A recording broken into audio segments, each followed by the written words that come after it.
Sharada arts ಕಲಾವಿದರು registered Manjeshwar ತಂಡ 25ನೇ ವರ್ಷದ ಹುಟ್ಟುಹಬ್ಬದ ಸಂಭ್ರಮವನ್ನ ಜನವರಿ 17, 18, 19ರಂದು ಸತತ 3 ದಿನಗಳ ಕಾಲ ಆಚರಿಸಿಕೊಳ್ಳಲಿದೆ.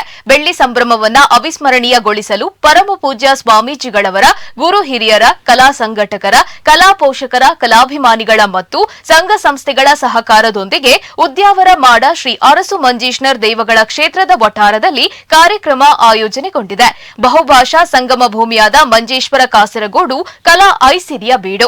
ಮಂಜೇಶ್ವರ ಹೊಸಂಗಡಿಯಲ್ಲಿ 1999 ನವೆಂಬರ್ 5ರಂದು ಕೃಷ್ಣಾಜಿ ಮಂಜೇಶ್ವರ ಸಾರಥ್ಯದಲ್ಲಿ ದಿವಂಗತ ಮನೋಜ್ ಕುಮಾರ್ ಹೊಸಂಗಡಿ, ರಂಗನಟರಾದ ದಿವಂಗತ ಧರ್ಮೇಂದ್ರ ಅಮೀನ್ ಮಂಜೇಶ್ವರ ಹಾಗೂ ಸುರೇಶ್ ಮಂಜೇಶ್ವರ ಮತ್ತು ರಾಜೇಶ್ ಮಂಜೇಶ್ವರ ಇವರೆಲ್ಲರ ಒಗ್ಗೂಡುಗೆಯಲ್ಲಿ ತೆರೆಮರೆಯಲ್ಲಿದ್ದ ಕಲಾವಿದರನ್ನ ಒಟ್ಟು ಸೇರಿಸಿ ರಚಿಸಿದ ಸಂಸ್ಥೆಯೇ ಶಾರದಾ ಆರ್ಟ್ಸ್ ಕಲಾವಿದೆ ರಿಜಿಸ್ಟರ್ಡ್ ಮಂಜೇಶ್ವರ.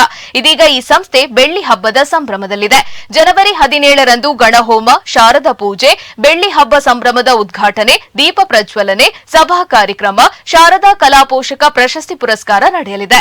ಸಂಜೆ 6ರಿಂದ ಸಭಾ ಕಾರ್ಯಕ್ರಮ, ಸಾಂಸ್ಕೃತಿಕ ಕಾರ್ಯಕ್ರಮಗಳ ಉದ್ಘಾಟನೆ, ಪ್ರಶಸ್ತಿ ಪುರಸ್ಕಾರ ನಡೆದು ರಾತ್ರಿ 9ರಿಂದ ಬೆನಕ ಆರ್ಟ್ಸ್ ಕಲಾವಿದರು ಕುಡ್ಲ ಇವರಿಂದ ತುಳು ಪೌರಾಣಿಕ ನಾಟಕ ಪೊರಿಪುದಪ್ಪೆ ಜಲದುರ್ಗೆ ಪ್ರದರ್ಶನಗೊಳ್ಳಲಿದೆ.